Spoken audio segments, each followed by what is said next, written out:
during the combine, that was the most asked questions. Was one, how is it gonna be when Pop's not there no more?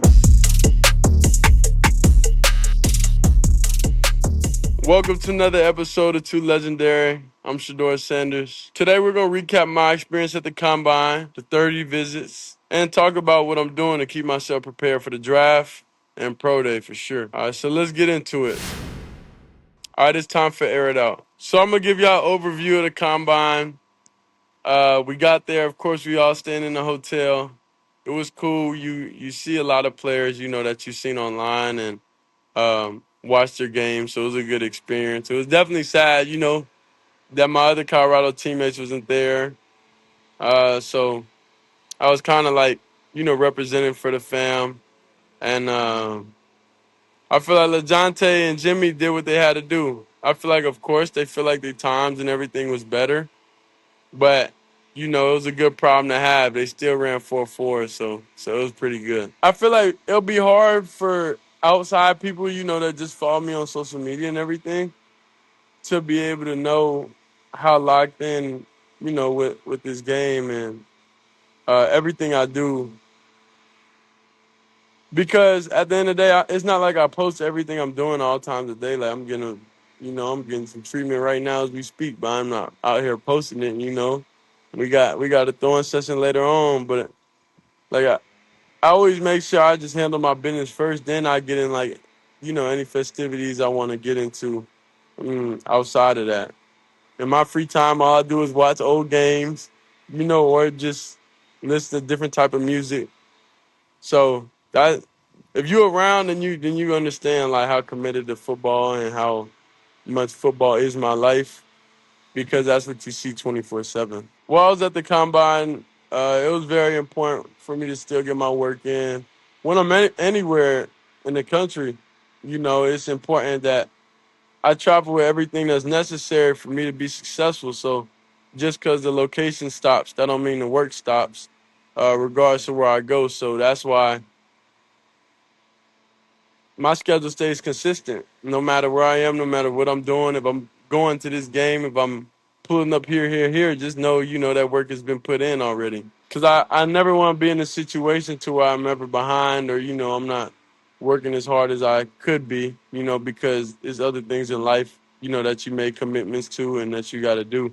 So you just got to be able to maintain the schedule and understand that you got to work around those schedule and you got 24 hours, uh, a day. You got to apply those hours the right way and only do things that's going to help you and not hurt you. I was seen walking around with a bunch of teams' hats on my backpack.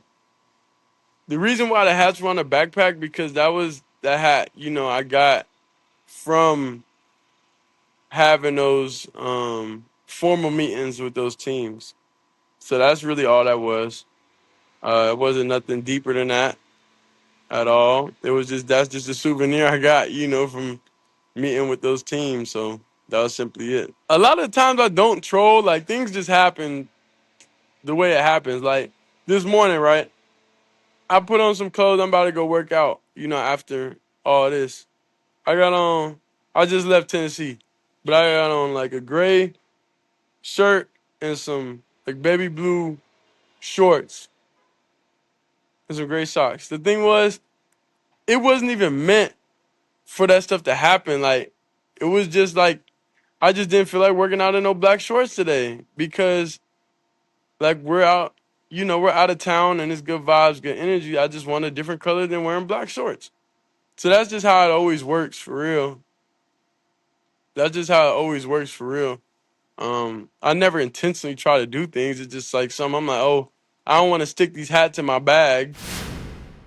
Going through this experience with my teammates is extremely fun. It was just tough because the talent always been there, but I say the respect um, hasn't always been there, for my teammates and those type of things. So I'm just happy, that they're able to be in those type of situations and everything we talked about, even coming to Colorado, uh, truly came true and it happened up to this point. So the next biggest thing is to be perfect on pro day, then post pro day. We, of course, the private workouts and everything like that, and then hopefully everybody gets drafted. Y'all want to know how I know what jewelry I'm gonna wear for which day? I see. It just depends on my mood. It just depends on my mood. Honestly, like if I'm like chilling, like casual, then like you see, I got the same chains on because I feel like it's more chill. But if I like wanna, I don't know, if I'm feeling it, then I definitely put on a legendary chain. I definitely put on a legendary chain. But you gotta know when, and what jewelry to wear, to different places. Like you can't one chain don't fit all, for me personally. If you are able to have options, then it's dressed accordingly to the occasion. Two questions during the combine that was the most asked questions was one, how is it gonna be when Pop's not there no more? And the second one was, what type of player are they getting whenever they draft me? First one, me and Pops had a good run, but all good things must come to an end.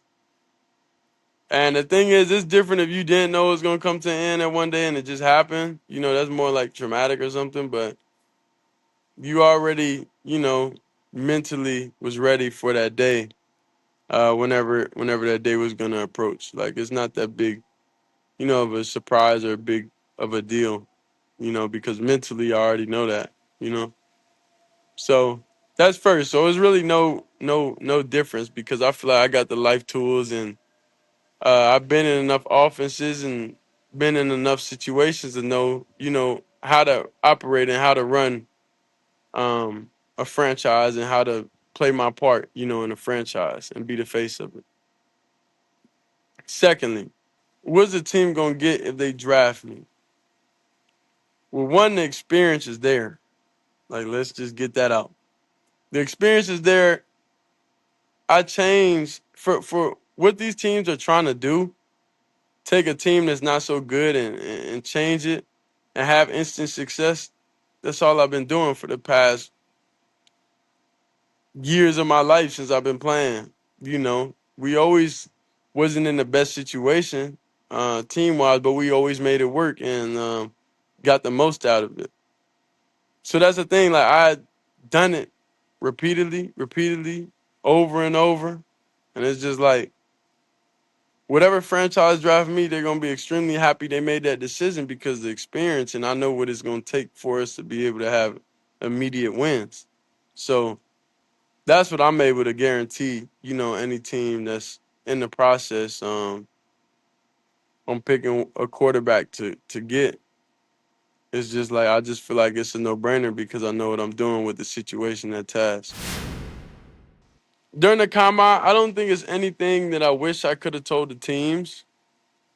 I think that's what the 30 visits are truly for, and for you to get up there, meet everybody, and them ask you whatever questions they want to ask you. So I think the combine was overall well. I enjoyed it. I enjoyed meeting all these different people. Of course, that's new to me, I would say. And knowing that one of these teams, that's what life is going to be built around in the near future.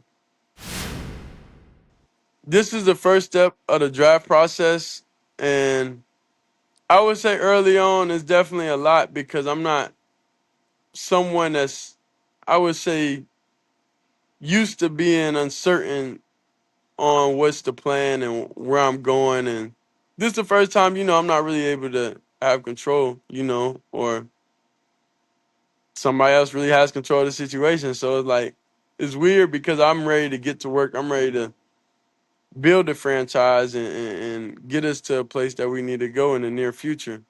So that's the only thing, that I'm not, that I didn't like at first. But then, of course, talking to, my mom and dad and other resources I have, they was like, just leave it up to God. And of course, that's the best thing I could do in this situation. So during the process, you have to take a second and I would say appreciate everything that's going on. At first, it was really hard for me. At first, it was truly hard for me. I'm not gonna lie. It was because it was just different. You know, it was different. But then I learned to change my perspective and look at it out a different set of lens. And now, you know, I'm just truly thankful for everything that's going on because I'm able to meet different people, understand why some situations are like some situations. I understand why some quarterbacks, you know, don't really thrive in this league. And um, it helped me have a better understanding of everything more like from a personal view, from a personal standpoint. I've seen that Jimmy said he feels calm under pressure because he played with me. And that's kind of the vibe, you know, I want everybody that plays with me to give off because it's never a moment, you know, where I panic or I act uncharacteristic when it's crunch time in the game. Now if it's mid game and everybody chirping, then that's different, you know. Then I had to learn from my experiences and everything that transpired. But now more in like high pressure situations and everything. That's the ones that we gotta love. We gotta indulge in that. Because pressure, you know, is a privilege. I got that from a coach on a visit. But pressure is definitely a privilege, and I'm just thankful to be able to have that type of pressure on me, and I look at it as fun. You know, that's what everything's about. I'd rather not have it any other way than it is now. During the combine media, I obviously mention my guys because, you know, that's truly how I feel. Like, I feel like LeJontay Wester, Jimmy Horn, Will Shepard, and Travis, having those different type of guys at receiver will be extremely special if I was hopefully able to link up with at least one or two of those guys. Because I just feel like we just didn't have enough time on task to get everything I wanted to accomplish out. For him to truly understand how LeJontay gets in and out of breaks. To maximize him to his fullest. And to use Jimmy how I would want to use Jimmy. And for Will to use him more to his strengths and everything. So that's why it's like I hope I'm able to play with one of those guys because I know what I'm going to get day in and day out. All right, so I had to go inside, finish getting my treatment. So we had to change locations. But everybody experience going through the process is different. Like through other teammates like Justin, Shiloh, Chidozie, everybody's stuff is different. Like Shiloh's right now training for the 40. He said he can run a 4.4. I don't know. You know, I don't know if he's gonna be able to do it. I don't know, but I hope so. Uh, yeah, it's a lot on the line, so he has to do it. Yeah, the NFL and NFL Network X accounts made their cover photos. A picture of me. Uh, I think it's cool. I think it's real cool that they did that. I don't know what happened, you know, to lead to that, but I guess it's cool. So after a workout, I just feel like going to a batting cage and practice my skills, see what I still have. And I don't know, it's like when you get to that 60 and up range, then it gets really, really, really fast. The ball gets really fast, so that's what reminded me why, you know, I chose to just stick to football. That definitely instilled baseball in us when we was younger. And like I went to the League World Series. I did all that stuff. So I lived the full, you know, youth. So I was excited about it. Nah, I don't know if I could have went pro in baseball because it's like you can put in the work, but your eye, like you gotta have a good eye, like for those fast pitches. And I'd rather get hit on a football field than get hit with a baseball. All right, it's 4 downs, it's 4 random questions, and I'm gonna answer them. Has sports made you cry? I don't think like the actual sport did. I think probably like maybe the moment or anything that it takes an extreme amount of work or to get to you're either gonna win or lose, so you're either having tears of joy or tears of hurt. I don't remember which one. Mine was more probably like tears of pain, you know, like from the 2023 season, mid game, and like physically, you know, physically hurting, I'll say. So that's why I took the initiative to get in the weight room, you know. So 2024 wasn't really, I ain't had that type of experience.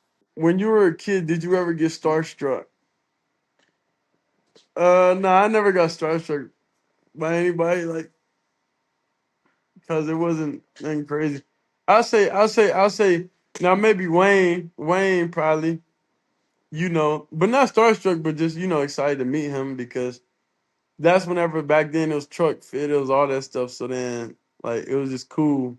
He had like a real wave going on, so that's why it's different. We all been family like for a long time, so I'll say Wayne. I'll say Wayne. How's it feel when people get starstruck by me?